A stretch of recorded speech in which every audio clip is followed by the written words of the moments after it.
తన ఇద్దరు పిల్లలు మానసిక వైకల్యంతో జన్మించడంతో వారి పెంపకంలో ఎదురైన అనుభవాలతో రామలీల తీసుకున్న గట్టి నిర్ణయం ఈ కేంద్రం ఏర్పాటుకు కారణమైంది. 25 ఏళ్ల క్రితం అప్పటి వరంగల్ జిల్లా కలెక్టర్ ప్రభాకర్ రెడ్డి ప్రభుత్వ స్థలం కేటాయించడంతో సొంత భవనం ఏర్పాటుకు దారితీసింది.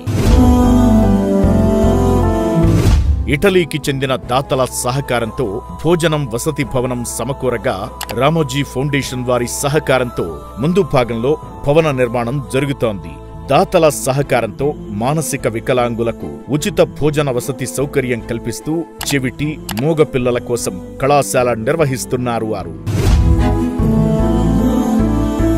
పేద పిల్లలు కళాశాలకు రావడానికి ఉచిత బస్సు సౌకర్యం అందజేస్తూ పలువురి మన్ననలు పొందుతున్న మల్లికాంబ మనోవికాస కేంద్రం నిర్వాహకులతో రియల్ టాక్ విత్ ఏకే. మానసిక వికలాంగుల కోసం పనిచేయాలనే ఆలోచన ఎందుకు వచ్చింది? నా పిల్లలు కూడా మెంటలీ రిటార్డెడ్ అండి. 3 పిల్లలు, వాళ్ళ లోపల 2 మెంటలీ రిటార్డెడ్ బాబులు ఇద్దరు. మీరు మొట్టమొదటి ఎక్కడ ప్రారంభించారు 4 పిల్లలతో?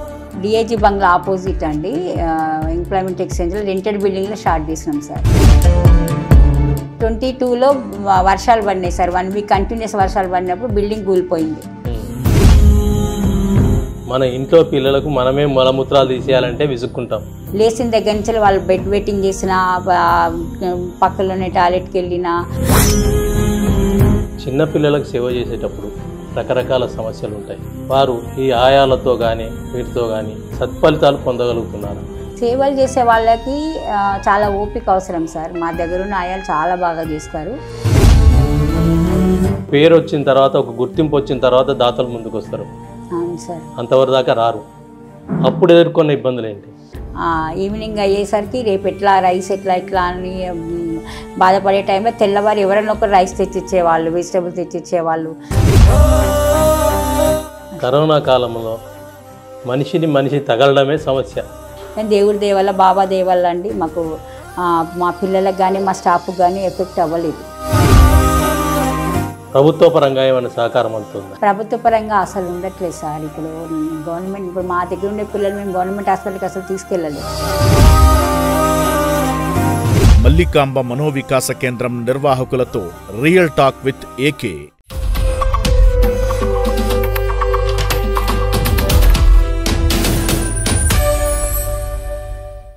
Welcome real talk with AK. మనం ప్రస్తుతం వరంగల్ జిల్లా హన్మకొండ కేంద్రంలోని మల్లికాంబ మానసిక వికాస కేంద్రంలో ఉన్నాం. ఈ మానసిక వికాస కేంద్రాన్ని రామలీల గారు నిర్వహిస్తుంటారు. వారి పిల్లలు కూడా ఇందులోనే ఉన్నారు. మానసిక వికలాంగులు, వారి ఇబ్బందులు, వారి సమస్యలు అన్నీ తెలిసిన వారు. వారి భర్త డిఎంహెచ్ఓగా పనిచేసి దివంగతులయ్యారు. వారు మన ముందున్నారు. నమస్కారం మేడం. నమస్తే సార్. 2001లో మీరు మల్లికాంబ మానసిక వికాస కేంద్రం ప్రారంభించారు. అమ్మగారి పేరిట, అమ్మగారి జ్ఞాపకార్థం ప్రారంభించారు. ఈ మానసిక వికలాంగుల కోసం పనిచేయాలనే ఆలోచన ఎందుకు వచ్చింది? నా పిల్లలు కూడా మెంటలీ రిటార్డెడ్ అండి. 3 పిల్లలు, వాళ్ళ లోపల 2 మెంటలీ రిటార్డెడ్ బాబులు ఇద్దరు. వాళ్ళతోటి చాలా కష్టపడి వాళ్ళని ఎట్లా డెవలప్ చేసుకోవడం అనే సందర్భంలో చాలా ఇలా ఇన్స్టిట్యూషన్స్ తిరగడం జరిగింది సార్. మళ్ళీ వాళ్ళకి హెల్త్ ప్రాబ్లమ్స్ కోసము చాలా హాస్పిటల్స్ తిరగడం జరిగింది.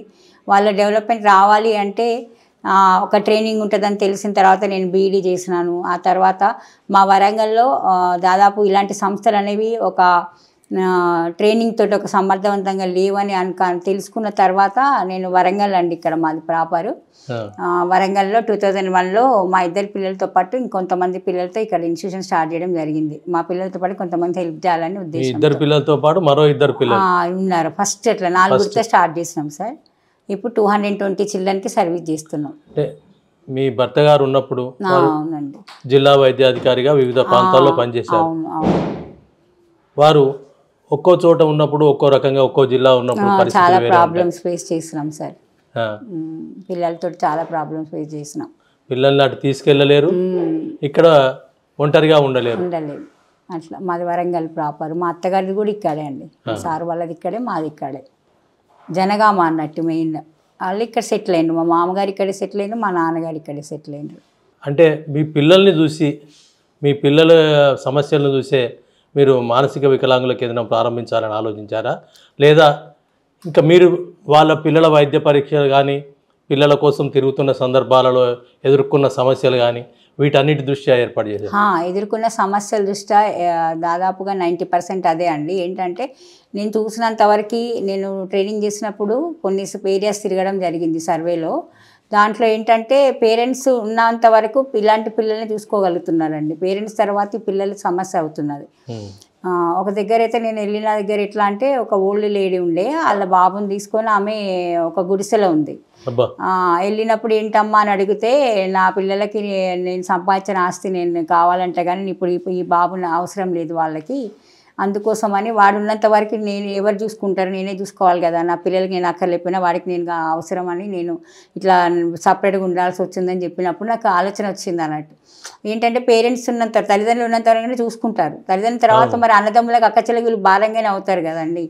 అట్లా కాకుండా తప్పకుండా పిల్లలకి ఒకటి ఉంది, మా తర్వాత మా పిల్లల్ని చూసుకునే సంస్థ ఒకటి ఉంది అనే ఆలోచన వాళ్ళకి తేవాలనే ఉద్దేశంతో నేను మా పిల్లలతో పాటు అలాంటి పిల్లలకి హెల్ప్ చేయాలనే ఉద్దేశంతోనే ఇన్స్టిట్యూషన్ స్టార్ట్ చేయడం జరిగింది సార్. తర్వాత కూడా ఇక్కడ ఉండేటట్లు చేయాలని ఆలోచన. ప్రస్తుతం ఉన్న విశాలమైన ప్రాంగణం ప్రభుత్వ స్థలం. అవును సార్. దీంట్లో రకరకాల దాతల అభివృద్ధి పరంగా దాతల సహకారంతో అభివృద్ధి చేశారు. మీరు మొట్టమొదటి ఎక్కడ ప్రారంభించారు? 4 పిల్లలతో. 4 పిల్లలతో ఇక్కడ మన డిఐజీ బంగ్లా ఆపోజిట్ అండి, ఎంప్లాయ్మెంట్ ఎక్స్చేంజ్లో రెంటెడ్ బిల్డింగ్లో స్టార్ట్ చేసినాం సార్. అది అప్పుడు ప్రభాకర్ రెడ్డి గారు కలెక్టర్ ఉన్నప్పుడు అది ఇనాగ్రేట్ చేయడం జరిగింది October 7, 2001 సార్. ఆ రోజు ప్రభాకర్ రెడ్డి సార్ తోటి ఇనాగ్రేషన్ చేయించినాము. తర్వాత 2003లో ఇప్పుడున్న ప్రిన్సెస్ మాకు ప్రభాకర్ రెడ్డి గారే మాకు ఇది అలాట్ చేసిండు సార్. అట్లా అప్పటి నుంచి ఇక్కడ మేము ఇన్స్టిట్యూషన్ రన్ చేస్తున్నాం. అంటే అప్పుడు చదునైన ప్రాంతం కాదు ఇది? కాదు సార్, కాదు. దాన్ని చదువు చేసుకోవడం, దాంట్లో అన్ని సౌకర్యాలు కల్పించుకోవడం అనేది. అవును, మొత్తం కూలిపోయి ఉండే బిల్డింగ్ కూడా మొత్తం అంతా కూడా డెవలప్ చేసి ఇచ్చిండ్రు. ఒక కాంట్రాక్టర్కి అయితే సుదర్శన్ రెడ్డి గారు అని ఉండే సార్. ఆ సార్కి చెప్పి వాళ్ళు ఏంటంటే అందరూ కూడా పిల్లలకి ఇక్కడ ఉపయోగపడేది చెయ్యాలని దాంతో థాట్తో చేసడం జరిగింది కాబట్టి ఈరోజు ఇంతమంది పిల్లలకి ఇది ఉపయోగపడుతుంది సార్. అట్లా వాళ్ళ సహాయంతో దీన్ని రిపేర్ చేసి ఇవ్వడం జరిగింది. దాంతో పిల్లలకి ఇక్కడ మేము సదుపాయం చేసి ఇప్పటివరకు రన్ చేస్తున్నాం సార్. అట్లా దాతల సహాయం అంటే సార్ ఇప్పుడు ఎట్లా అంటే డే టు డే ఎక్స్పెండిచర్ చాలా అవుతుంది మాకు. ఇప్పుడు 200 చిల్డ్రన్, 45 స్టాఫ్, వీళ్ళందరినీ కూడా మేము ఇక్కడ అకామిడేట్ చేయాలి, ప్లస్ ఫుడ్ ఫెసిలిటీ ఇవ్వాలి. మళ్ళీ ఇంకొకటి ఏంటంటే టాయిలెట్ కండిషన్ ఉండదు పిల్లలకి, వాళ్ళకి క్లీన్ చేయడము, స్నానాలు చేయడం, అదంతా కూడా చేయడానికి ఆయాలు కావాలి. ఇట్లంతా కూడా మొత్తం మ్యాన్ పవర్ కావాల్సి ఉంటుంది సార్. దీనికోసమని మేము చాలా వరకు ఇప్పటివరకు గ్రాంట్ కోసమని అప్లై చేస్తున్నాము, కానీ ఇప్పటివరకు గవర్నమెంట్ గ్రాంట్ అంటే ఏం లేకుండానే రన్ చేస్తున్నాం. అంత సహాయం దాతల సహాయంతో రన్ చేస్తున్నాం సార్ ఇన్స్టిట్యూషన్. భవనాల నిర్మాణం కూడా దాతల సహాయంతోనే చేసి ఉంటారు? అవును సార్. ఫస్ట్ మాకు ప్రభాకర్ రెడ్డి గారు ఇచ్చినప్పుడు రేకుల షెడ్ ఉండేది. దాదాపు 2022 వరకు కూడా మేము అదే రేకుల షెడ్లో ఇన్స్టిట్యూషన్ రన్ చేయడం జరిగింది. సుమారు 20 సంవత్సరాలు. 2022లో వర్షాలు పడినాయి సార్. 1 వీక్ కంటిన్యూస్ వర్షాలు పడినప్పుడు బిల్డింగ్ కూలిపోయింది. దాంతో మేము దాదాపు ఒక 1 ఇయర్ చాలా కష్టాలతో ఇన్స్టిట్యూషన్ రన్ చేయడం జరిగింది. ఆ కష్టాలను చూసి అప్పుడు రామోజీ ఫౌండేషన్ నుండి ఇక్కడ ఈనాడు గ్రూప్స్ వాళ్ళు మా ఇన్స్టిట్యూషన్ని వాళ్ళని తీసుకొచ్చి చూపించడం వల్ల రామోజీ ఫౌండేషన్ నుండి మాకు ఇక్కడ ఈ ఫస్ట్ ఫ్లోర్ కిందకి గ్రౌండ్ ఫ్లోర్ కట్టేయడం జరిగింది సార్. 2024లో డిసెంబర్లో మాకు ఈ బిల్డింగ్ కొత్త బిల్డింగ్ ఇనాగ్రేట్ చేసి ఇవ్వడం జరిగింది, హ్యాండ్ ఓవర్ చేయడం జరిగింది సార్. వెనుక వైపున భోజనశాల కానీ పిల్లలు ఉండే డార్మెటరీస్ కానీ దాతల సాయంతో నిర్మించడం జరిగింది సార్. వారే కాకుండా వారే కాకుండా మొదటి నుంచి కూడా వెనక ప్లేసు మాకు చాలా కష్టతరంగా ఉండేది. ఏంటంటే ఇక్కడ గుట్ట కాబట్టి క్వారీ జరిగింది సార్. క్వారీ జరగడం వల్ల మొత్తం లోపల వరకు పిట్స్ అయినాయి మొత్తం. దాంట్లో మొత్తం వాటర్ ల్యాకింగ్ ఉండేది. మళ్ళీ ఇక్కడ కాలనీ అంతా కూడా వీకర్స్ కాలనీ. దాంతో వీళ్ళందరూ కూడా వెనకాల టాయిలెట్స్కి యూజ్ చేసుకోవడం అదంతా ఉండడం వల్ల చాలా అగ్లీ ఉండేదండి. మొత్తం స్మెల్ అదంతా వచ్చేది సార్. వాటర్ ల్యాకింగ్ ఉండేది, దోమలకి నిలయం ఉండేది, ఇదంతా కూడా ఉండేది. దాన్ని మొత్తం కొంతమంది డోనార్స్, ఇప్పుడు ఇటలీ నుండి డోనార్స్, మన లోకల్ డోనార్స్ వాళ్ళంతా కలిపి అంతా కూడా చదువు చేసి అక్కడ వెనకాల మాకు డైనింగ్ హాల్, అకామిడేషన్ కోసం మన పిల్లలకి డార్మెటరీస్, లక్కిరెడ్డి హన్విరెడ్డి గారు డార్మెటరీస్ కట్టేయడం జరిగింది సార్. అట్లా హాల్ కూడా ఇటలీ, హాల్ ఏమో డైనింగ్ హాల్ అదంతా కూడా ఇటలీ వాళ్ళు డోనార్స్ కట్టించారు సార్. అది పిల్లల్లో మానసిక వికలాంగులు రకరకాలుగా ఉంటారు. అవును సార్. ఒక రకమైన సమస్య కాదు. ఒకరికి కాలు చేతులకు సంబంధించి ఉండొచ్చు, ఒకరికి మెదడుకు సంబంధించి డిఫరెంట్గా ఉంటాయి. డిఫరెంట్గా వాళ్ళని ఎలా మేనేజ్ చేయగలుగుతారు అంటే సార్, డాక్టర్స్ కానీ ఇంకేమైనా ప్రొవిజన్ ఉందా? అయితే వీళ్ళకి డాక్టర్స్ ట్రీట్మెంట్ ఇచ్చి బాగు చేసే పరిస్థితి అనేది వీళ్ళకి ఉండదు సార్. ఎట్లా అంటే ఇప్పుడు మనము చిన్నప్పటి నుండి పుట్టిన దగ్గర మనం చూసుకుంటే 1 year లోపు కొన్ని యాక్టివిటీస్ మనం నార్మల్ పిల్లలు చేస్తారు. అంటే పుట్టిన తర్వాత 3 monthsకి మెడలు నిలబెట్టడము, తర్వాత బోర్ల పడ్డము, తర్వాత కూర్చోవడము, తర్వాత పట్టుకొని నడవడం, ఇలాంటివన్నీ కూడా కంటిన్యూస్ మనము యాక్టివిటీస్ ఏవైతే చేస్తారో నార్మల్ పిల్లలు, వీళ్ళకి అవి ఉండవు. మైల్ స్టోన్స్ డిలేడ్ ఉంటాయి. తర్వాత అదే రకంగా వాళ్ళు పెరుగుతుంటారు, కానీ క్రోనలాజికల్ ఏజ్ పెరుగుతుంటుంది, కానీ మెంటల్ ఏజ్ అనేది డెవలప్ కాదు సార్. దానివల్ల వీళ్ళకి ట్రైనింగ్ చేయాల్సిన అవసరం ఉంటుంది. మెడిసిన్ అనేది ఉండదు. మెడిసిన్ ఇచ్చి బ్రెయిన్ గ్రోత్ అనేది చేయడం చాలా కష్టం సార్. ఎందుకు అంటే బ్రెయిన్లో డెడ్ సెల్స్ డెవలప్ అవుతాయి అన్నట్టు. దానివల్ల ఆ ఏరియాలో ఏదైతే మనము ఇప్పుడు మనం ఏదైతే ఇన్పుట్ ఇస్తే అది అవుట్పుట్ వస్తుంది. కానీ వాళ్ళకి ఇన్పుట్ ఇచ్చిన తర్వాత దాన్ని మళ్ళీ రీకాలింగ్ అనేది, మళ్ళీ దాన్ని రిపీటెడ్గా చెయ్యడం అనే ఆలోచన అనేది బ్రెయిన్లో ఉండదు అన్నట్టు. దానివల్ల ఇలాంటి పిల్లలు మనం చేసినట్లు వాళ్ళ యాక్టివిటీస్ చేసుకోలేరు.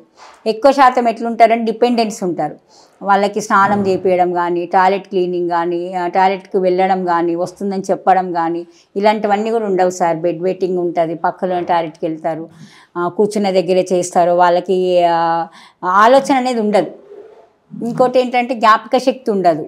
ఇలాంటివన్నీ కూడా వాళ్ళకి ల్యాక్ ఆఫ్ ఇదే ఉంటుంది సార్ మొత్తం. అందువల్లనే వీళ్ళకి మనం మెడిసిన్ తోటి డెవలప్ చేయలేము. ట్రైనింగ్ ఇస్తే వాళ్ళకి మనం చేయగలుగుతాం. ఫిజియోథెరపీ కొంత సౌకర్యం ఉంటుంది. నడకరాని వాళ్ళకి ఫిజియోథెరపీ, వాళ్ళ సెర్బల్ పాలసీ చిల్డ్రన్ ఉంటారు సార్. వాళ్ళకి ఏంటంటే బెడ్ మీదనే మెడలు నిలబడవు. అలాంటి వాళ్ళకి మనం ఫిజియోథెరపీ ద్వారా వాళ్ళని డెవలప్ చేస్తాం సార్. నడకరాని వాళ్ళకి ఫిజియోథెరపీ ఇస్తాము అట్లా అన్నట్టు. రెగ్యులర్ ఫిజియోథెరపిస్ట్ ఉన్నారు సార్. మన ఇంట్లో పిల్లలకు మనమే మలమూత్రాలు తీసేయాలంటే విసుక్కుంటాం. ఆ పరిస్థితి చాలా ఇళ్లలో కనిపిస్తుంది. అవును సార్. ఇక్కడ ఎవరి పుట్టిన పిల్లలో, ఎవరు వచ్చిన పిల్లలో, ఎక్కడి నుంచి వచ్చినారో తెలియదు. అవును. చేసేది ఉద్యోగాలు. వారు ఎంతో సేవాభావం ఉంటే తప్ప చేయలేరు. అలాంటి వారు మీకు ఎంతమంది ఉన్నారు ఇప్పుడు ఇక్కడ ఎంప్లాయీస్ 45 members సార్. వాళ్ళలో 20 టీచర్స్ ఉంటారు, టీచింగ్ స్టాఫ్. వాళ్ళు బయట నుండి వెళ్ళి వస్తారు. 25 నాన్ టీచింగ్ స్టాఫ్. వాళ్ళు ఎప్పుడు ఇక్కడే ఉంటారు. ఉండాలి, ఉండకపోతే వీళ్ళకి పిల్లలతో పాటే ఉండాలి. అమ్మాయిల డార్మెటరీలో 3 పడుకుంటారు. 3 ఆయాలు అమ్మాయిలకు ఉంటారు సార్, 3 ఆయాలు అబ్బాయిలకు ఉంటారు. వీళ్ళ పని ఏంటంటే సార్, పిల్లలకి లేచిన దగ్గర నుంచి మార్నింగ్ 5 నుంచే లేస్తుంటారు పిల్లలు.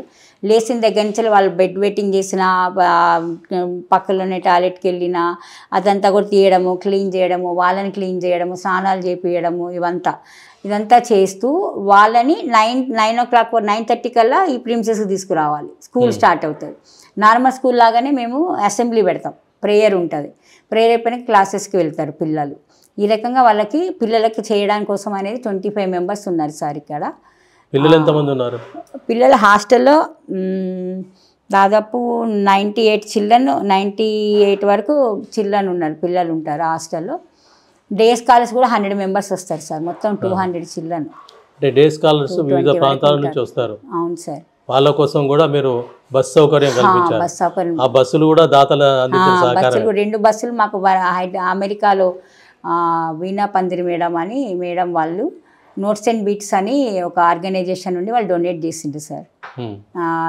దానివల్ల మేము ఆ 2 బస్సులతోటి పిల్లల్ని చాలా అంటే ఎట్లా అంటే సార్ ఆ పిల్లలు కూడా మేము ఎట్లా సెలెక్ట్ చేసుకున్నామంటే ఇద్దరు పేరెంట్స్ వర్క్కి వెళ్తే కానీ గడవని ఫ్యామిలీస్, వాళ్ళు కూలి పనికి వెళ్తే కానీ వాళ్ళ పిల్లలకి వాళ్ళ ఇంట్లో గడుపుతారు సార్. అట్లాంటి ఫ్యామిలీస్ నుండే మేము ఆ పిల్లల్ని సెలెక్ట్ చేసినాం అన్నట్టు. ఎందుకు అంటే ఇప్పుడు ఆడపిల్లలు ఉన్నారనుకోండి సార్, వాళ్ళకి సెక్యూరిటీ ఉండదు కాబట్టి మదర్ ఇంట్లోనే ఉండాల్సి వస్తుంది.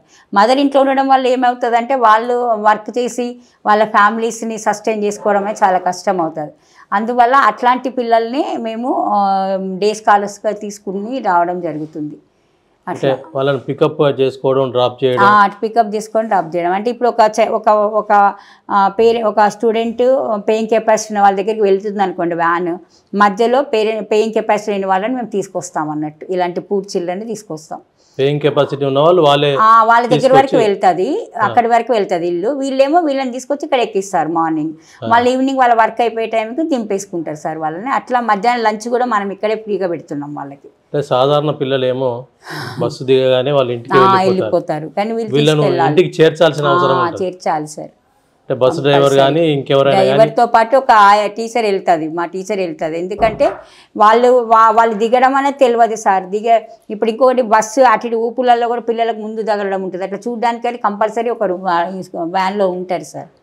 మా టీచరే వెళ్తారు వ్యాన్లో రెండు వైపులా కూడా. అక్కడ ఒక టీచర్ వెళ్తే ఇక్కడ ఒక టీచర్ వెళ్తారు. వీటితో పాటుగా డెఫ్ అండ్ డమ్ సార్ మూగ చెవిటి పిల్లల్ని కూడా తీసుకున్నారు. అవును, మూగ చెవిటి పిల్లల కోసం ఇంటర్, డిగ్రీ తరగతులు నిర్వహింపజేస్తూ వారికి సౌకర్యం అందిస్తున్నారు. వసతి, భోజన సౌకర్యం. వారి వైఖరులు ఎలా ఉంటాయి అంటే డెఫ్ అండ్ డమ్ పిల్లలకంటే సార్ మనము ఓన్లీ ఎడ్యుకేషన్ ఇస్తే సరిపోతుందండి. వాళ్ళు ఏంటంటే ఇప్పుడు మా దగ్గర ఫస్ట్లో 1వ తరగతి 10వ తరగతి చెప్పినాము. ఇప్పుడు ఇంటర్, డిగ్రీలే మేము ఇక్కడ చెప్తున్నాం సార్, పిల్లలకు టీచ్ చేస్తున్నాము. ఎందుకు అంటే 10th క్లాస్ వరకు మన వరంగల్లో 2 స్కూల్స్ ఉన్నాయి, వాళ్ళకి అవైలబుల్గా ఉంది. అంటే టీటీడీ ఒకటి ఉంది, ఇంకా లిటిల్ ఫ్లవర్ అని ఒక స్కూల్ ఉంటుంది సార్. అది అంతా ఉంది కాబట్టి మేము ఇంటర్, డిగ్రీ ఇక్కడ టీచ్ చెప్తున్నాం. ఎందుకంటే పిల్లలకి 10th క్లాస్ అయిపోయిన తర్వాత ఎటువంటి లైఫ్లో ఒక డిగ్రీ సర్టిఫికేట్ ఉంటేనే కానీ వాళ్ళు ఒక దగ్గర సెటిల్ అవ్వడానికి అవకాశం ఉంటుంది కదా సార్. అందువల్ల ఇంటర్, డిగ్రీ అనేది మేము ఇక్కడ టీచ్ చేస్తున్నాము. డిగ్రీలో ఇప్పటివరకు 4 బ్యాచెస్ కంప్లీట్ అయినాయి సార్ ఇప్పటివరకు. అంటే వాళ్ళు కూడా డే స్కాలర్స్ ఉంటారా? డెఫ్ అండ్ డమ్లో డే స్కాలర్స్ ఉంటారు. ఓన్లీ గర్ల్స్కే హాస్టల్ ఫెసిలిటీ ఇస్తున్నాం, బాయ్స్కి డే స్కాలర్స్ వస్తారు సార్. గర్ల్స్లో కూడా డే స్కాలర్స్ చిల్డ్రన్ చాలామంది ఉన్నారు. వీళ్ళు కలిపి మొత్తం 68 చిల్డ్రన్ మాకు డెఫ్ అండ్ డమ్ చిల్డ్రన్ ఉంటారు. సాధారణ పిల్లలను పెంచడమే సమస్య అనుకుంటే వాళ్ళ కోసం రకరకాల సేవలు అందించడంతో పాటుగా వాళ్ళకు విద్యాబుద్ధులు అందించడం అనేది నేర్పడంలో ఏ సమస్యలు మీరు ఎదుర్కొన్నారు? అంటే ఇప్పుడు యాక్చువల్గా అంటే సార్ డెఫ్ అండ్ డమ్ చిల్డ్రన్కి అయితే మేము నార్మల్ కాలేజీలో ఫస్ట్ ఎన్రోల్ చేస్తాం ఈ పిల్లల్ని. తర్వాత ఫైనల్గా ఎగ్జామ్స్ రాపిస్తాము. వాళ్ళకి మన ఏమంటారు 2 సబ్జెక్ట్స్ ఉండవు, లాంగ్వేజెస్ ఉండవు, ½ an hour ఎక్స్ట్రా ఇస్తారు. అయితే ఇప్పుడు కాలేజెస్లో ఎట్లాంటి సమస్య అంటే సార్, ఇప్పుడు రీసెంట్గా కూడా మేము కొంత ప్రాబ్లం ఫేస్ చేసినాం ఇంటర్మీడియట్, డిగ్రీ పిల్లలకి. వాళ్ళు ఏంటంటే వీళ్ళని ఇప్పుడు ఇవాళ ఆన్లైన్లో అయింది కదా సార్, ఆన్లైన్లో పెట్టకపోవడం వల్ల వాళ్ళకి హాల్ టికెట్స్ రాలేదు మొన్న మా పిల్లలకి. తర్వాత మేము మళ్ళా ట్రై చేసి యూనివర్సిటీకి వెళ్ళి చాలా కష్టతరంగా తీసుకొని రావాల్సి వచ్చింది అన్నట్టు. ఇట్లాంటివన్నీ కూడా ఒక అవగాహన లేకపోవడమే సార్. ఇది వీళ్ళకి ఏదో మా పిల్లలకి మేము ఏదో చేస్తున్నామనే తప్ప అనే ఆలోచనలో ఉన్నారు. కానీ వీళ్ళకు హెల్ప్ చేస్తే వాళ్ళ లైఫ్లో వాళ్ళ వరకు వాళ్ళు సమస్య లేకుండా సొంతగా ఎవరి మీద భారం కాకుండా వాళ్ళు లైఫ్ లీడ్ చేసుకోగలుగుతారనే ఆలోచన అనేది అందరిలో ఉంటే తప్పకుండా ఇలాంటివి సక్సెస్ చేయొచ్చు సార్. అట్లా మీ ఇద్దరు పిల్లలు ఎలాంటి సమస్యలు ఎదుర్కొన్నారు? ఇద్దరు పిల్లలు అంటే సివియర్ చైల్డ్ సార్. పెద్దవాడు సివియర్ అంటే ఎట్లా అంటే హైపర్ యాక్టివ్ ఉండేటోడు, అన్నీ ఇసుకుట్టడము, వాడు ఇంజూర్ చేసుకోవడము. ఏం పేరు? మంజునాథ్ అండి, పేరు మంజునాథ్. మీ వారి పేరు? మా హస్బెండ్ పేరు హరినాథ్, మా చిన్నబాబు పేరు సాయి కృష్ణ. అయితే వాడికి ఫిట్స్ ఉండేవి, సివియర్ ఫిట్స్ పెద్ద బాబుకి.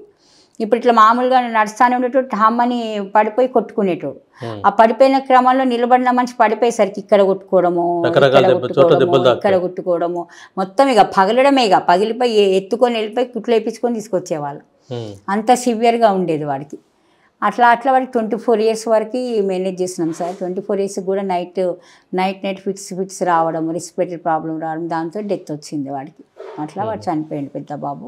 ఇప్పుడు చిన్నబాబు ఉన్నాడు సార్, వాడి ఇక్కడ వాడు కూడా మామూలు మోడరేట్ అంటారు వాడి కండిషన్ని.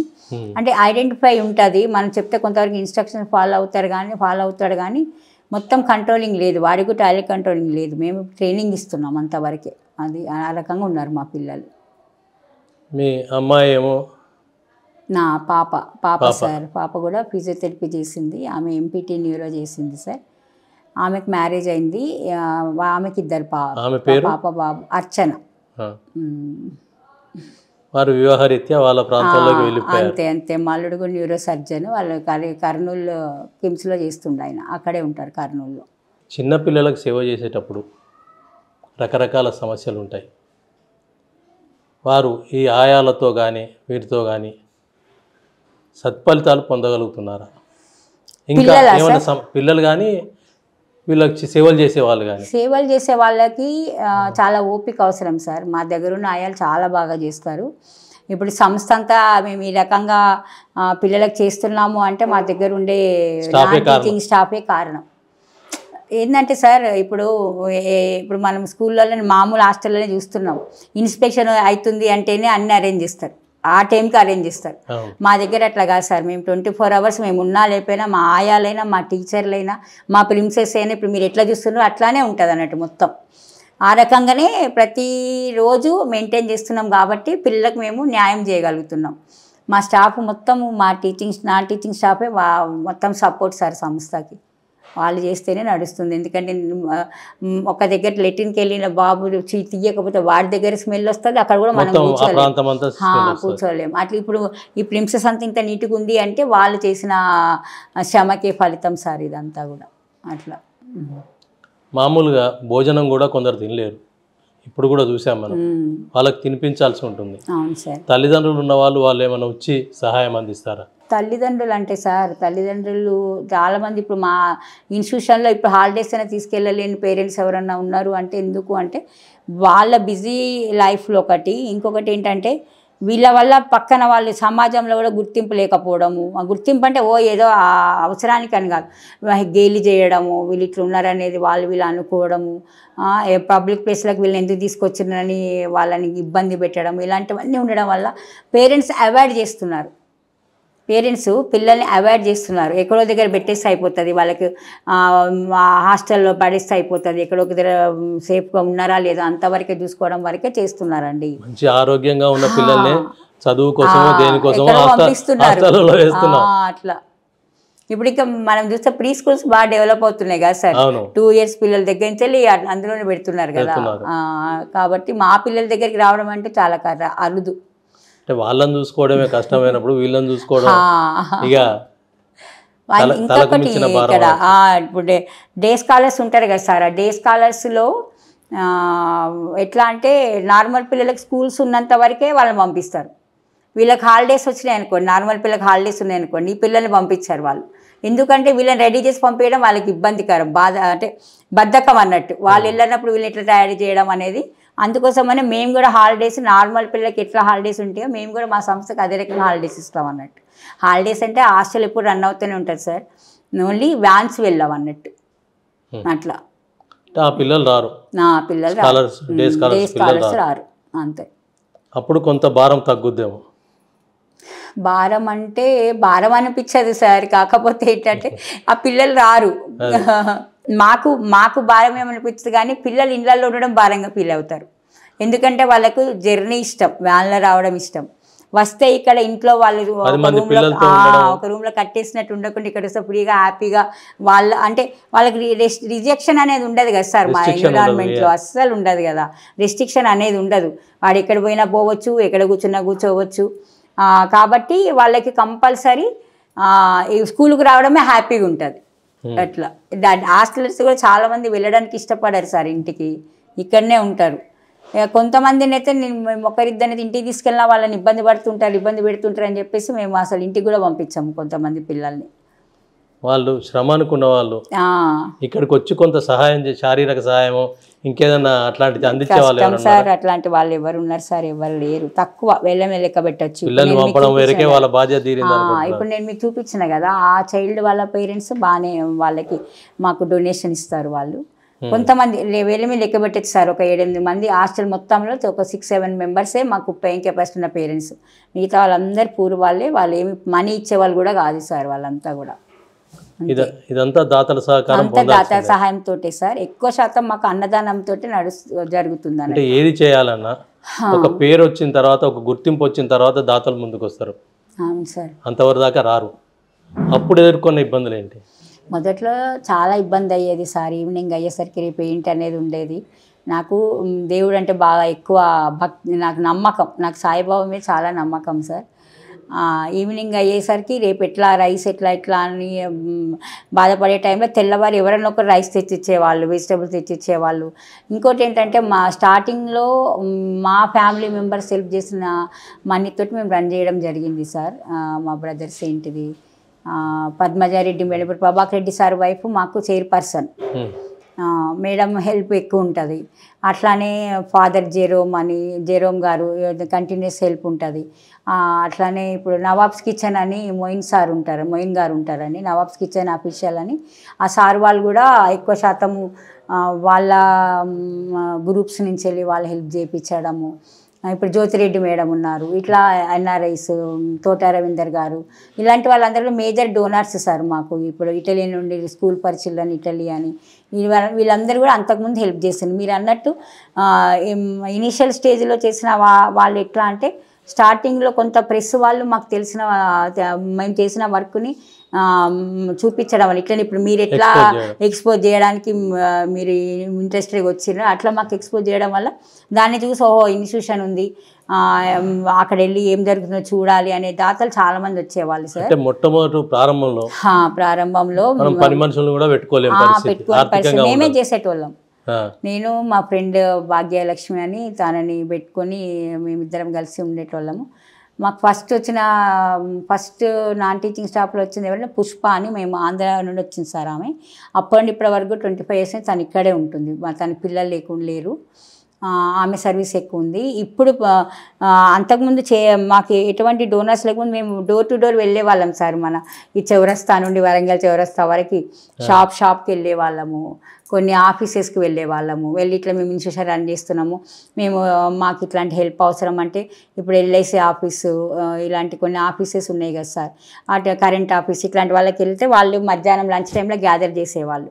మా ఇన్స్టిట్యూషన్ ఇట్లా ఉందండి, మీరు వచ్చి చూడండి, ఇంతమంది పిల్లలు ఉన్నారు, ఈ హెల్ప్ కావాలి అంటే ఇంక అట్లా వాళ్ళ పుట్టినరోజులకి వాళ్ళ బర్త్డేస్కి అట్లా రావడము చూడడము, కొందరు చైర్స్ ఇవ్వడము, కొందరు రైస్ ఇవ్వడము. ఇట్లా స్టార్టింగ్ స్టేజ్లో మటుకు చాలా ఇబ్బంది అయింది సార్. చాలా మేము రోజు డొనేషన్స్కి వెళ్ళే వాళ్ళం. చూసి ఇక్కడి వాతావరణాన్ని చూసి సహకరించే వాళ్ళు ఉంటారు, ఇవేవి తెలియని వాళ్ళు వాళ్ళ దగ్గరికి వెళ్ళేవారు కూడా ఎదురుగావచ్చు. అది చాలా ఎక్కువ ఉంటారు సార్. వచ్చినా కూడా దూరం ఉంటారు కొంతమంది. అయితే దగ్గరికి తీసుకోరు పిల్లల్ని, దగ్గర రానివ్వరు, ముట్టుకున్నా కూడా ముట్టుకోవడానికి కూడా ఇష్టపడరు అన్నట్టు కొంతమంది డోనర్స్. అట్లా ఉంటుంది. కరోనా టైంలో చాలా ఇబ్బంది అయింది సార్. కరోనా టైంలో అయితే అందరిని ఎవరిని లోపలికి రానిచ్చేవాళ్ళం కాదు, గేట్ దగ్గర నుంచే పంపించేవాళ్ళం. రైస్ ఇచ్చినా ఏమి ఇచ్చినా కూడా పిల్లల దగ్గర రానిచ్చలేము కాబట్టి డోనర్స్ తగ్గిపోయింది. అప్పుడు మేము టీచర్స్కి కూడా చాలా తక్కువ శాలరీస్ ఇచ్చినాం, అంటే కొంతమందికి ఇవ్వలేదు. అట్లా గడిచింది మాకు 2 సంవత్సరాలు. ఇంకా అప్పుడైతే పొలిటీషియన్స్ ఎక్కువ మంది హెల్ప్ చేసిండ్రు. అప్పుడు మనకి ఇక్కడ కడియం శ్రీహరి గారు, వినయ్ భాస్కర్ సారు, ఇట్లా కొంతమంది ఫిలాంథ్రపిస్ట్ వీళ్ళందరూ కూడా కొంత రైస్ అట్లా కైండ్ ఐటమ్స్ వారి రకంగా ఇస్తే మేము టీచర్స్ కూడా అట్లాంటివి ప్రొవైడ్ చేస్తున్నాం అన్నట్లు పిల్లలతో పాటు. కరోనా కాలంలో మనిషి తగలడమే సమస్య. కుటుంబంలో సభ్యులే దూరంగా వ్యవహరించేంత పరిస్థితి. ఎవరికైనా కరోనా వచ్చిందంటే వాళ్ళని ఎక్కడో మారుమూలకి వేసేవాళ్ళు లేదా హాస్పిటల్లో పడేసేవాళ్ళు. ఆ పరిస్థితిలో ఎంతమంది పిల్లలు ఉండేవారు అప్పుడు? మా దగ్గర దాదాపు 70 children ఉన్నారు సార్ ఆ కాలంలో కూడా. ఎందుకంటే పేరెంట్స్ ఉన్న వాళ్ళు కూడా తీసుకెళ్ళని పరిస్థితి కొంతమందిని. ఎందుకంటే మా దగ్గర కంటే మీ దగ్గరే సేఫ్గా ఉంటారండి, మేము ఎక్కడెక్కడో తిరుగుతుంటాము, వాళ్ళని ఎట్లా జాగ్రత్త తీసుకోవడం కష్టమవుతుంది అనేసి వాళ్ళు కూడా ఇక్కడనే వదిలేసి వెళ్ళిండ్రు. కానీ దేవుడి దేవల్ల బాబా దేవల్ల అండి మాకు మా పిల్లలకు కానీ మా స్టాఫ్కి కానీ ఎఫెక్ట్ అవ్వలేదు. ఎందుకంటే చాలా భయం వేస్తుంది మాకు. అమ్మో పిల్లలకైతే ఎవరి దగ్గరుండి చేస్తారు, చేస్తేనే కానీ నడవదు కదండి. ఒకరికి పేరెంట్స్ లేదు ఒకరికి వాళ్ళ దగ్గర. సోకిందంటే మొత్తం అందరికి సోకే ప్రమాదం కూడా ఉంటుంది. అది వెళ్ళలేం కదా ఎవరు కూడా. అందువల్ల ఆ దేవుడి దయ వల్ల అట్లాంటి కండిషన్ అనేది రానివ్వలేదు సార్ దేవుడు మాకు. అట్లా పిల్లలను మేము చూడగలిగినాం. వాళ్ళకు వైద్య సమస్యలు కూడా వస్తుంటాయి. అవును సార్. వాటిని ఎలా ఎదుర్కొంటారు? అంటే యాక్చువల్గా సార్ వైద్య సమస్యలు అంటే పిల్లలకి ఎక్కువ శాతం ఫిట్స్ ఉంటాయి. ఫిట్స్ ఉండే పిల్లలకి డైలీ మెడిసిన్ వాడాల్సి వస్తుంది, ఇయర్స్ వాడాల్సి వస్తుంది. కొంతమంది డోనర్స్ మాకు వాళ్ళ ప్రిస్క్రిప్షన్ ప్రకారము మాకు మెడిసిన్ ఇస్తారు సార్, డొనేషన్ చేస్తారు. అయితే ఇప్పుడు సీజనల్ ఫీవర్స్ వచ్చినా, పిల్లలకి ఎటువంటి ఆరోగ్య సమస్యలు వచ్చినా మన లోకల్లో కొంతమంది డాక్టర్స్ మాకు ఫ్రీ సర్వీస్ చేస్తున్నారు సార్. కొన్ని హాస్పిటల్స్ కూడా ఇప్పుడు విశ్వాస్ హాస్పిటల్, ఇప్పుడు మాకు ఇక్కడ దగ్గర వచ్చింది సార్, ఇదేంటి మన జనతా హాస్పిటల్ వచ్చింది. కానీ చాలా డాక్టర్ అరవింద్ గారు, సుధీర్ గారు కంపల్సరీ పిల్లలని తీసుకెళ్తే ఫ్రీగా చూడడము, వాళ్ళ దగ్గర ఉండే మెడిసిన్ ఇవ్వడం ఇట్లా చేస్తారు సార్. విశ్వాస్ హాస్పిటల్ పిల్లలకైతే శ్రీరామరెడ్డి గారు, పెద్దవాళ్ళకైతే అజయ్ రెడ్డి గారు, బాలాజీ గారు వీళ్ళంతా ఫ్రీగా చూస్తారు సార్ మొత్తము. డాక్టర్ సుదీప్ గారు కూడా మాకు అంటే ఏ టైంకైనా సర్వీస్ చేస్తారు ఈ డాక్టర్స్ అందరు కూడా సార్. అట్లా మెయింటైన్ చేయగలుగుతున్నాం సార్. రెగ్యులర్ ఫిజియోథెరపీ మేము పెట్టుకున్నాం ఒక ఫిజియోథెరపిస్ట్ని. ఆ డాక్టరు మాకు రెగ్యులర్గా చేస్తారు సార్, 5 hours చేస్తుంది, మార్నింగ్ టు స్కూల్ అవర్స్ మొత్తం ఉంటుంది తను చేస్తుంది. ఈ ఇయర్ ఇంకొక ఫిజియోథెరపిస్ట్ని అపాయింట్ చేద్దాం అనుకుంటున్నాం సార్, కంపల్సరీ అవసరం ఇంకొకరు. అట్లా ఆక్యుపేషన్ థెరపీ కూడా అవసరం ఉంటుంది సార్. ఎందుకంటే ఈ ఫైన్ మోటార్ సిస్టమ్ డెవలప్ చేయాలి అంటే ఆక్యుపేషన్ థెరపీ కావాల్సి ఉంటుంది. కాబట్టి దానికి కూడా ఒకరిని తీసుకోవాలని అనుకుంటున్నాం. ఎందుకంటే పైన అవుతుంది కదా సార్, పైన బిల్డింగ్ కన్స్ట్రక్షన్ అవుతుంది. ఆప్టస్ హౌసింగ్ ఫైనాన్స్ కార్పొరేషన్ వాళ్ళు డొనేట్ చేస్తున్నారు పైన. దాంట్లో ఏంటంటే different class rooms, physiotherapy, speech therapy, occupation therapy పైన మేము వాళ్ళకి అకామిడేట్ చేసుకుంటున్నాం పిల్లల కోసం అని చెప్పేసి. వైద్య సౌకర్యాలు మీరు చెప్పిన ప్రకారం ప్రైవేట్ సౌకర్యమే ఎక్కువగా ఉంది, ప్రభుత్వ పరంగా ఏమైనా సహకారం అందుతుందా? ప్రభుత్వ పరంగా అసలు ఉండట్లేదు సార్. ఇప్పుడు గవర్నమెంట్, ఇప్పుడు మా దగ్గర ఉండే పిల్లలు మేము గవర్నమెంట్ హాస్పిటల్కి అసలు తీసుకెళ్ళలేము. ఎందుకంటే నార్మల్గా మంచిగా ఉండే వాళ్ళకి అక్కడ తొందరగా పట్టించుకోవడం అనేది జరగదు, అటెండ్ అవ్వడం అనేది జరగదు. ఇట్లాంటి పిల్లల్ని తీసుకెళ్ళడం వల్ల వాళ్ళని వీళ్ళని ట్రీట్ చేసేటోళ్ళు అక్కడ ఎవరు ఉండరు, ప్లస్ వాళ్ళని ఒకలాగా వీళ్ళ అన్నట్టు చూస్తుంటారు. అందువల్ల మేమేం చేస్తామంటే నార్మల్ మామూలు ప్రైవేట్ హాస్పిటల్ తీసుకెళ్తాము. మెయిన్ ఎట్లా ఉన్నది అంటే డాక్టర్స్ కూడా ఇలాంటి పిల్లల్ని ట్రీట్ చేయాలంటే కూడా ఎందుకులే వీళ్ళతో వీళ్ళకి చేయడం వల్ల ఏమొస్తుందిలే అనే అభిప్రాయంలో ఉన్నారు. అట్లా చాలా కష్టంగానే ఉంది సార్. బయట అవేర్నెస్ లేదు పిల్లల మీద. ఇప్పుడు వీళ్ళకి ఫిట్స్ వచ్చినాయి అనుకోండి సార్, స్లో ట్రీట్మెంట్ ఇవ్వాల్సి ఉంటుంది, ఐవి ఇంజెక్షన్స్ ఇవ్వాల్సి ఉంటుంది సార్. ఐవి ఇంజెక్షన్ ఇవ్వాలి అంటే వాళ్ళకి ప్రత్యేకంగా ఒక మనిషి అక్కడ ఉండాలి, కాసేపు ఇవన్నీ ఎవరు స్పెండ్ చేస్తారు టైము అనే ఆలోచనతో ఉన్నారు. కాబట్టి ఇంకొకటి ఏంటంటే డాక్టర్స్ కూడా అవేర్నెస్ లేదు. ఇప్పుడు పుట్టిన దగ్గర నుంచి 5 సంవత్సరాలలోపు పిల్లగాడికి పేరెంట్ వెళ్తాడు సార్, వెళ్ళి మా బాబుకి మాటలు వస్తలేవు, టాయిలెట్ కంట్రోల్ లేదు, వాడేమో ఒక దగ్గర కూర్చోవట్లేదు, అటు ఇటు తిరుగుతున్నాడు, మా అమ్మని కాన్సన్ట్రేట్ చేస్తలేడు, ఇలాంటివి చెప్పిండ్రు అనుకోండి, డాక్టర్ ఏం చేస్తాడు, చిన్న బాబు కదండి కొద్ది రోజులు అయితే వాడు మారుతాడు, ఇట్లాంటివన్నీ చెప్తున్నారు. అట్లా కాకుండా వాళ్ళు సరైన గైడెన్స్ ఇచ్చి ఇప్పటికన్నా కూడా వాళ్ళని త్రూ NIMH ఉంది, ఇలాంటి పిల్లలకి ట్రైనింగ్ ఉంటుంది, వాళ్ళ మెడిసిన్స్ ఇస్తే వీళ్ళేం బాగవ్వరు, మీ ట్రైనింగ్ సెంటర్స్ తీసుకెళ్ళండి, స్పెషల్ స్కూల్స్ ఉంటాయి అనే ఆలోచన అది చెప్పడం అనేది డాక్టర్స్ చేస్తలేరు సార్. దానివల్ల ఏమవుతుందంటే ఇంకా ఇబ్బంది అవుతుంది, ఇలాంటి పిల్లలు డెవలప్ కాకుండా ఉండడం జరుగుతుంది అన్నట్టు. అట్లా మారుమూల గ్రామీణ ప్రాంతాలు అయితే అక్కడ వైద్య సౌకర్యాలు కూడా ఉంటాయి కాబట్టి అసలే ఉండదు సార్. మంత్రాలు వాళ్ళు మంత్రాలు తాయెత్తులు కట్టిస్తే పిచ్చి ముదురుతుంది అని అంటారు. యాక్చువల్గా పిచ్చి వాళ్ళు వేరు, మెంటల్లీ ఛాలెంజ్డ్ వేరు సార్. వీళ్ళు వేరు వాళ్ళు వేరు అన్నట్టు. పిచ్చితనం అనేది లైఫ్ లో మధ్యలో వస్తుంది, మంత్రాలతో కుదరదు, ఏదానికి కుదరదు. కానీ ఈ పిల్లలు వీళ్ళును మెంటల్ ఇల్ పర్సన్స్ డిఫరెన్స్ అనేది ఎవరు అనుకోవట్లేదు సార్.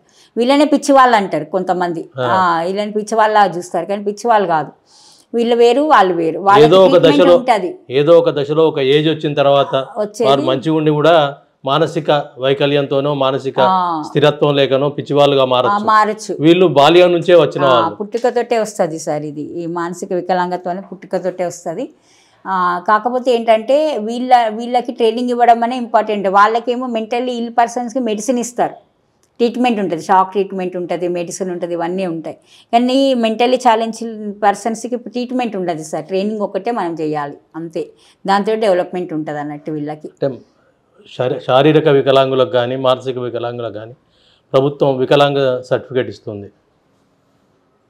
అట్లాంటివి పొందడానికి ఏమన్నా అవకాశం ఉందా, లేదా ఏమన్నా ఇబ్బందులు అవుతున్నాయి? చాలా ఇబ్బందులు ఉన్నాయి సార్. ఇప్పుడు మన వరంగల్లో అయితే దాదాపు ఈ మెడికల్ సర్టిఫికేట్స్, సదరం సర్టిఫికేట్స్ ఇవ్వక చాలా ఇయర్స్ అవుతుంది, ఒక 2 years పైన అయింది. ఆ ఇచ్చే టైంలో కూడా ఎట్లా ఉంటుందంటే, ఇప్పుడు ఇస్తున్నాను పేపర్లో యాడ్ ఇచ్చిండు అనుకోండి సార్, పేపర్లో ఇస్తారు, ఇట్లా ఇస్తారు పలానా రోజు అని వస్తారు. వచ్చినప్పుడు ఏంటి, వాళ్ళకు ఓన్లీ ఆ రోజు అసెస్మెంట్ చేయడం అనేది ఒక 30-40 చిల్డ్రన్ వరకే అవుతుంది. పేపర్లో చూసి వచ్చేటోళ్ళందరూ వేల సంఖ్యలో ఉంటారు sir. Only 3 days medical certificate issue చేయడానికి టైం ఇస్తే ఆ 3 daysలో 100 మంది 200 మంది కంటే ఎక్కువ పిల్లలకి ఇవ్వడానికి ఉండదు ఛాన్స్. కాబట్టి అట్లాంటి పరిస్థితుల్లో సర్టిఫికేట్లు ఇవ్వట్లేదు, ఆధార్ కార్డ్స్ ఇష్యూయింగ్ లేదు. ఆధార్ కార్డ్స్ ఎందుకు లేదు అంటే, వీళ్ళు చేతులు పెట్టడానికి సిస్టమ్ ముద్రలు ఉండవు, సహకరించరు. ఇంకొకటి ఏంటి, ఐరిష్లు పెట్టడానికి సహకరించారు. ఇలాంటివన్నీ ఉండడం వల్ల వీళ్ళకి ఆధార్ కార్డు ఇష్యూ చేయడం జరుగుతుంది. ఆధార్ కార్డు లేకపోతే డిజబిలిటీ సర్టిఫికేట్ రాదు, డిజబిలిటీ సర్టిఫికేట్ రాకపోతే బెనిఫిట్స్ రావు పిల్లలకి. ఇప్పుడు deaf and dumb children persons, physical handicap persons, వాళ్ళందరూ బ్లైండ్ పర్సన్స్, వాళ్ళకి తెలుస్తుంది కాబట్టి వాళ్ళ బెనిఫిట్స్ని వాళ్ళు తీసుకోవడానికి అవకాశం ఉంటుంది సార్. సర్టిఫికేట్ ఉంది మేము హ్యాండిక్యాప్డ్ పర్సన్స్ అని. ఈ పిల్లలకి హ్యాండిక్యాప్డ్ పర్సన్స్ అని వాళ్ళకే తెలియదు. సర్టిఫికేట్ లేకపోతే తల్లిదండ్రులు తీసుకెళ్లాల్సింది, కానీ పర్సన్కి ఎటువంటి బెనిఫిట్ తీసుకోవాలనే ఆలోచన లేదు కదా సార్. అందువల్ల తప్పకుండా ఆధార్ కార్డ్స్ ఇష్యూయింగ్ అనేది మానసిక వికలాంగులు కంపల్సరీ పెట్టాలి, సపరేట్ సెంటర్స్ పెట్టాలి. ఎందుకంటే ఇప్పుడు మాలాంటి వాళ్ళని తీసుకెళ్తేనే వాళ్ళు వింటారు సార్. తల్లిదండ్రులు తీసుకెళ్తే కొంచెం ఎక్కువ వాళ్ళకి ట్రైనింగ్ పర్సన్స్ ఉండడం వల్ల వాళ్ళు కొంచెం ట్రైన్ అవుతే ఏమైనా చేతులు అవి పెట్టగలుగుతారు. అంతేగాని మామూలుగా వాళ్ళంతటా వాళ్ళు తీసుకొని వెళ్తే పిల్లలు ఆధార్ కార్డు ఇచ్చే వాళ్ళని కొట్టడము, అక్కడ ఉండే వాటిని ఆబ్జెక్ట్స్ని విసిరేయడం అలాంటివి జరగడం వల్ల ఆధార్ కార్డ్స్ అసలు ఇష్యూయింగే లేదు సార్. మా దగ్గర చాలాసార్లు పిల్లల్ని తీసుకెళ్తున్నాము, కష్టమవుతుంది. ఇంకా అనాథ పిల్లలకైతే అసలుకే లేదు. మెడికల్ సర్టిఫికేట్ అడుగుతున్నారు, వాళ్ళు ఎక్కడో దొరికిన పిల్లలు కదా సార్. మెడికల్ సర్టిఫికేట్లు ఎక్కడిచ్చి, మనం బర్త్ సర్టిఫికేట్ ఎక్కడిచ్చి తెస్తాం సార్? బర్త్ సర్టిఫికేట్ ఉండదు కదా. ఇట్లాంటివన్నీ కూడా ఒక ఆలోచన చేసి ప్రభుత్వ యంత్రాంగమే ఆలోచించి ఇలాంటి వాళ్ళకి, ఎందుకంటే 14 సంవత్సరాల వరకు నిర్బంధ ఉచిత విద్య అని అంటున్నారు సార్. మరి వీళ్ళు కూడా చిల్డ్రనే కదా, ఎటువంటి విద్య లేదు. ఇలాంటి హోమ్స్ ఉంటే వాటి డెవలప్మెంట్కి ఎవరు పట్టించుకోవట్లేదు. మా దగ్గర టీచర్స్ ఉన్నారు సార్, టీచర్స్ని ట్రైనింగ్ ఇచ్చిన టీచర్స్ కన్నా కనీసం అలాంటి వాళ్ళని ఎంకరేజ్ చేస్తే, ఇప్పుడు సంస్థలలో ఉండే వాళ్ళకన్నా కూడా కొంతవరకు వాళ్ళకి ఏమంటారు శాలరీ లాగా, ఇన్కమ్ లాగా వాళ్ళకి ఏదైనా ప్రొవైడ్ చేస్తే, ఇలాంటివన్నీ ఏదైనా పట్టించుకుంటే ఈ పిల్లలకి కొంతవరకు మనం ఉపయోగపడేట్టు వాళ్ళ సంతగా పని చేసుకుంటూ చేసుకోగలుగుతాం. మెయిన్ అంటే వీళ్ళకి అవగాహన చాలా ఇంపార్టెంట్ సార్. సమాజంలో మానసిక వికలాంగులకి గుర్తింపు అనేది చాలా అవసరం. అట్లా అంటే డిజేబుల్డ్ పర్సన్స్కు బస్సులలో కానీ ట్రైన్లలో కానీ కొన్ని సౌకర్యాలు కల్పించారు, వాటిని పొందగలుగుతున్నారా వీళ్ళు? అదే సార్, అదే చాలా ఇబ్బంది ఉంది. ఇప్పుడు ఈ పిల్లలకి ఎస్కార్ట్ పాస్ ఇస్తారు, ఎందుకంటే వీళ్ళు ఇండివిజువల్గా వెళ్ళలేరు కాబట్టి. వాళ్ళతో వెళ్ళడానికి ఒక మనిషికి కూడా హాఫ్, ఇప్పుడు వేరే ఊర్లలోకి వెళ్ళాలనుకోండి రిజర్వేషన్లో సగము తగ్గిస్తారు అన్నట్టు. అలాంటి బెనిఫిట్ ఉన్నది వీళ్ళకి. కానీ సర్టిఫికేట్ లేకపోవడం వల్ల అలాంటి బెనిఫిట్ కూడా వీళ్ళకి రావడానికి కష్టమే అవుతుంది సార్. అట్లా అసలు ఉండట్లేదు, ఇవ్వట్లేదు. ఇష్యూయింగ్ చేయడానికి కూడా ఇంట్రెస్ట్ చూపిస్తలేరు అన్నట్టు. మేము వెళ్తున్నాము, మరి అందరితో పాటు మీ ఒక్కరికి మేము ఎట్లా ఇస్తామంటున్నారు, మీకెందుకు వాళ్ళది వాళ్ళు చూసుకుంటారులే అనేటట్టు తయారవుతుంది పరిస్థితి. కానీ ఆ సమస్యని పరిష్కారం చేయాలనే రూట్లో ప్రతి జిల్లా, అట్లీస్ట్ కనీసం రాష్ట్రం మొత్తం కాకపోయినా ఏ జిల్లాలో ఆ జిల్లాలో ఆలోచించినా కూడా దీనికి డెవలప్మెంట్ అనేది చేయొచ్చు సార్. అది చెయ్యాలి. ఆధార్ కార్డ్స్ అనేవి అవసరం పిల్లలకి. ప్రభుత్వం ప్రత్యేక శ్రద్ధ వహిస్తే తప్ప వీళ్ళ సమస్యను పరిష్కరించలేము. అది అవగాహన లేక ఇలాంటి పిల్లలు పుట్టడం ఎక్కువైపోతున్నారు. ఆటిజం చిల్డ్రన్ ఈ మధ్యకాలంలో ఎక్కువ మంది పుడుతున్నారు. ఆ పిల్లలు నార్మల్గా ఉంటారు ఆటిజం పిల్లలు చూస్తే, కానీ వాళ్ళ తల్లిదండ్రులు తెలుసు సమస్య ఏందనేది. వాళ్ళు ఒక దగ్గర మన ఇట్లా చూడలేరు, ఐ కాంటాక్ట్ ఉండదు, ఒక దగ్గర కూర్చోలేరు, సిట్టింగ్ టాలరెన్స్ ఉండదు. ఇంకొకటి ఏంటంటే వాళ్ళకు కొంతమంది పిల్లలు ఎట్లా ఉంటారు అంటే మాట్లాడిందే మాట్లాడుతూ ఉంటారు, హైపర్ యాక్టివ్ ఉంటారు, ఒక దగ్గర కూర్చోరు. ఇలాంటివన్నీ కూడా ఉండే ఈ అలవాట్లు అన్నీ చూసి కూడా కొంతమంది డాక్టర్స్ దగ్గర తీసుకెళ్తే వాళ్ళు ఏమంటున్నారంటే వీళ్ళు చిన్నపిల్లలు కదా, వాళ్ళు కొంతమంది పెద్దగా అయిన తర్వాత నార్మల్గా అవుతారని చెప్తున్నారు. మీరు అన్నట్టు ఊర్లలో అయితే మంత్రాలు తాయెత్తులు కట్టిస్తే తగ్గిపోతుంది అని చెప్పేసి భూత వైద్యుల దగ్గర తీసుకుపోతున్నారు. ఇలాంటివన్నీ జరుగుతున్నాయి. కానీ ప్రస్తుతం ఇంత ర్యాకెట్ యుగంలో కూడా ఇలాంటి ఆలోచనతో ఉన్నారు అంటే ఈ ఫీల్డ్లోనే అట్లా ఉన్నారు సార్. కాబట్టి కంపల్సరీ మానసిక వికలాంగత పట్ల అవగాహన అనేది అవసరం. వీళ్ళకి సొసైటీలో డెవలప్మెంట్ అనేది తీసుకురావాలి, గుర్తింపు కావాలి, అవసరం. వీళ్ళ కోసం ఆధునిక సాంకేతిక యంత్రాలు ఏమైనా వచ్చాయి అందుబాటులోకి? ఆధునిక సాంకేతిక యంత్రాలు అంటే పర్సన్స్కి అయితే ఏం లేవు కానీ సార్, మనం ట్రైనింగ్ టెక్నిక్స్ అనేవి కొంతవరకు ఇంప్రూవ్ చేసినాము. ఇప్పుడు స్పీచ్ థెరపీ కానీ, ఫిజియోథెరపీ కానీ, ఇలాంటివన్నీ ఆక్యుపేషన్ థెరపీ అని, వొకేషనల్ ట్రైనింగ్ కానీ, ఇలాంటివన్నీ కూడా పిల్లలకి డెవలప్ చేస్తూ మనం నేర్పించవచ్చండి. అట్లాంటివి చేస్తున్నాం కూడా మేము ఇక్కడ వాళ్ళకి, పిల్లలకి. వొకేషనల్ ట్రైనింగ్లో మేము జూట్ బ్యాగ్స్ తయారు చేయడం ఒకటి, పేపర్ ప్లేట్స్ తయారు చేయడం ఒకటి నేర్పిస్తున్నాం పిల్లలకి. అట్లా కంప్యూటర్ విద్య అట్లాంటివి ఏమైనా సిస్టమ్ వర్క్ నేర్పిస్తున్నాము. డిపెండెంట్ పిల్లలకి కంప్యూటర్ నేర్పిస్తున్నాం సార్ పిల్లలకి. వీళ్ళంటే మెంటల్లీ ఛాలెంజ్ చిల్డ్రన్ అంటే వాళ్ళకి కంప్యూటర్స్ నేర్పించడం అంటూ కష్టం. కానీ వీళ్ళైతే డిపెండెంట్ వాళ్ళకి, బీకామ్ చదివే వాళ్ళకి కంప్యూటర్స్ నేర్పిస్తున్నాం. ఈ మానసిక వికాస కేంద్రం నిర్వహణలో మీకు సహకరిస్తున్నారు కళ్యాణ్ గారు. అవును సార్. వారు ఇక్కడ ఎదుర్కొంటున్న సమస్యలు ఏంటి మీరు చెప్పండి కళ్యాణ్ గారు. నమస్కారం అండి. ఇక్కడ చాలా వరకు ఏంటంటే మానసిక దివ్యాంగులకు మేము దాదాపు 25 సంవత్సరాల నుంచి సేవలు అందిస్తున్నాము. దీంట్లో మేము మేజర్గా పిల్లలకు ఎదుర్కొంటున్న సమస్యలు ఏంటంటే పేరెంట్స్కి చాలా వరకు అవగాహన లేకపోవడము, ఈ వికలాంగత్వం మీద అవగాహన లేకుండా వాళ్ళు ఏంటంటే ఎర్లీ ఏజ్లో రాకుండా చాలా ఏజ్ పెరిగిన తర్వాత పేరెంట్స్ ఇక్కడ తీసుకొని రావడం వల్ల మేము కరెక్ట్ అయిన ట్రైనింగ్ వాళ్ళకి ఇవ్వలేకపోతున్నాం. ఎందుకంటే ఎర్లీ ఏజ్లో వస్తే దాని ట్రైనింగ్ ఇవ్వడం వల్ల వాళ్ళకి తర్వాత భవిష్యత్తులో కూడా వాళ్ళకి ఆ టెక్నిక్స్ అనేది యూజ్ అయ్యి ఆ పిల్లలు డెవలప్ అవడానికి అవకాశం ఉంటుంది ఆ నైపుణ్యతతోటి. వాళ్ళు ఏంటంటే మా దగ్గరికి రావడము 3 సంవత్సరాలు, 4 సంవత్సరాలు, 5 సంవత్సరాలు ఆ టైంలో వస్తే దానికి కరెక్ట్ నైపుణ్యం అందించడం వల్ల పిల్లలు పెరిగిన కొద్దీ వాళ్ళకి భవిష్యత్తులో ఎటువంటి సమస్య రాకుండా ఉండే అవకాశం ఉంటుంది సార్. మా దగ్గరికి వచ్చే పేరెంట్స్ అందరూ కూడా 10 సంవత్సరాలు, 15 సంవత్సరాలు అయిన తర్వాత ఎటువంటి ఆశ లేకుండా ఆ టైంలో తీసుకొని రావడం వల్ల వాళ్ళకి మేజర్గా ఉండే టాయిలెట్ కండిషనింగ్ కానీ, తర్వాత డ్రెస్సింగ్ కానీ, వాళ్ళు రోజు చేసుకునే నిత్యావసరంగా అంటే కుటుంబ సభ్యులు అన్ని ఆశలు వదులుకున్న తర్వాత మీకు అప్పచెప్తున్నారు. అవును సార్. ఆ టైంలో భారాన్ని మీకు అప్పచెప్తున్నారు. సో ఆ టైంలో మనం ట్రైనింగ్ ఇవ్వడం అనేది ఒక రకమైన భారంగా ఫీల్ అవ్వాల్సి వస్తుంది. ఎందుకంటే ఆయాలకు కూడా రోజు రోజు ఇబ్బంది అవుతుంది సార్. చిన్నపిల్లలకు చేయడానికి ముందుకు వస్తారు ఎవరైనా, సమాజంలో అయినా నార్మల్గా ఆయాలైనా వర్కర్స్ అయినా చిన్నపిల్లలకు చేయడానికి ముందుకు వస్తున్నా, పెద్దగైన తర్వాత చేయడానికి ఇట్లాంటి రకాలైన ప్రాబ్లమ్స్ వస్తుంది. అదే ముందు నుంచి మనం ట్రైనింగ్ ఇస్తే అవన్నీ వాళ్ళకి లైఫ్ స్కిల్స్ వచ్చేసి ఉంటాయి కాబట్టి వాళ్ళ ఏజ్ పెరిగినా కూడా పెద్దగా ఇబ్బంది ఉండదు. ఇంకోటి పాయింట్ నెంబర్ 2, ఊర్లలో చాలా వరకు ఇంటి దగ్గరనే ఉంచుకోవడం, వాళ్ళకి ఇంటి దగ్గర ఒక రూమ్లో వాళ్ళని ఐసోలేటెడ్గా ఉంచడం వల్ల వాళ్ళకి వచ్చే చిన్న చిన్న యాక్టివిటీస్ అనేది కూడా రాకుండా మొత్తానికి అందులోనే ఉంచుతున్నారు. సో గవర్నమెంట్ ఇచ్చే TLM కిట్స్ కూడా అందరికీ ప్రొవైడ్ చేయలేకపోవడం వల్ల ఏంటంటే ఊర్లలో వరకు కూడా అందట్లేవు. ఆ TLM కిట్స్, ప్రభుత్వం ఇచ్చే TLM కిట్స్ కూడా ఊర్లలో వరకు అందుకోకపోవడం వల్ల పిల్లలందరూ కూడా ఐసోలేటెడ్ అయ్యి ఇంట్లోనే ఉండడము, ఇంటికే పరిమితం అవ్వడము, పిల్లలకు అట్లాంటి ఆశ లేకుండా అవుతుంది. ట్రైనింగ్కి తీసుకురావడం TLM కిట్స్ తోటి వాళ్ళు కొంచెం టెక్నిక్స్ నేర్చుకోవడం వల్ల ఏంటంటే వాళ్ళ పేరెంట్స్కి బర్డెన్ కాకుండా, సమాజానికి బర్డెన్ కాకుండా ఉంటారనే ఆశ సార్ మాది.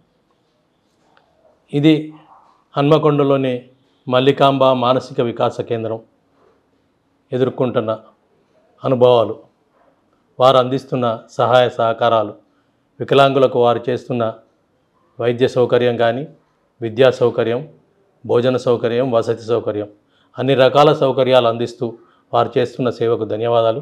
నమస్కారం సార్. త్వరలో మరో ప్రముఖునితో మీ ముందుకు రానున్నాం. Real talk with AK.